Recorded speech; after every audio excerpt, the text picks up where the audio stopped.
You ask Tiger to calculate. This deals with linear inequalities with one unknown. The final result is x greater than 7.5. Let's solve it step by step. Isolate the x. Multiply both sides by 5.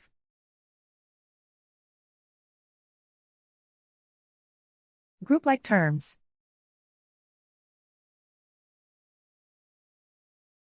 Multiply the coefficients.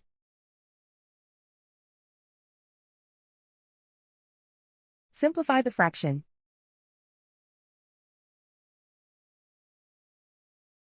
Simplify the arithmetic.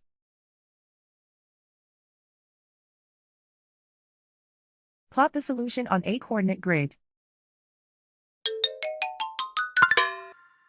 And so the final result is x greater than 7.5.